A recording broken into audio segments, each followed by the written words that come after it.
Hello and welcome to the 17th tutorial in the Cocos2d-JS version 3 series. In this part we're going to be looking at scaling using the ScaleTo action. We'll be using the source code from the 7th part of this series. If you don't have it, don't worry, there'll be a link in the description. Cocos2d-JS provides us with loads of useful functionality to manipulate nodes.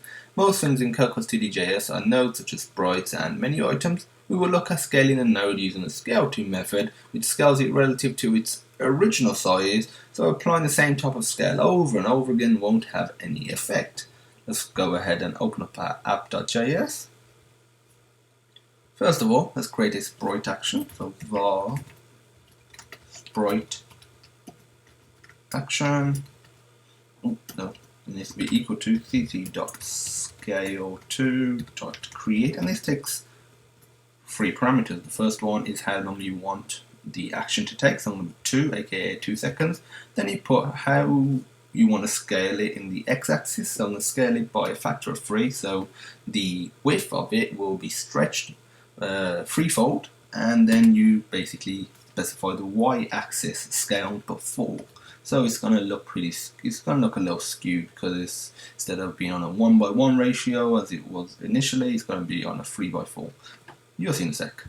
And the next thing to do is run it, so sprite.run action,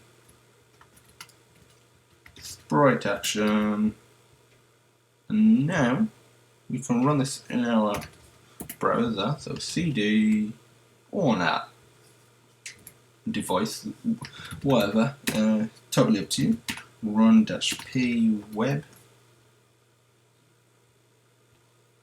oopsie daisy.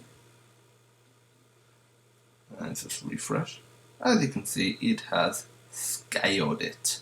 So let's just go back to our app.js. What we're going to do is, in between here, create another action called var repeat action. We've looked at repeating actions in the over the last couple of tutorials.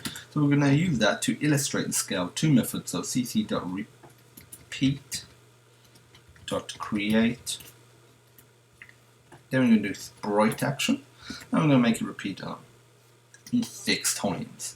And then we just need to specify repeat action here, repeat action, and now if we refresh this,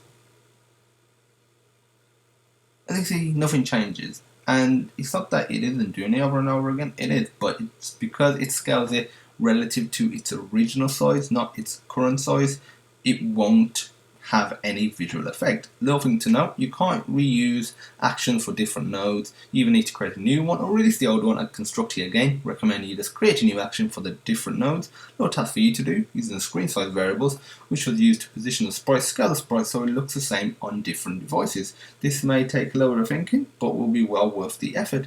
In a way, it will almost be done automatically, simply because as long as you have the right image size in all the folders, you'll be a-okay, but there's only one image size for all the folders, so that's what you're going to have to look at. The next tutorial will cover scaling using the scale by method. Scales a node relative to its current size. If you have any questions, feel free to message us at support@sonarsystems.co.uk. The email will be in the description. You can comment on this video, just directly message us via YouTube. All the required links for source code will also be in the description. And as usual, thank you for watching and I hope you have a great day.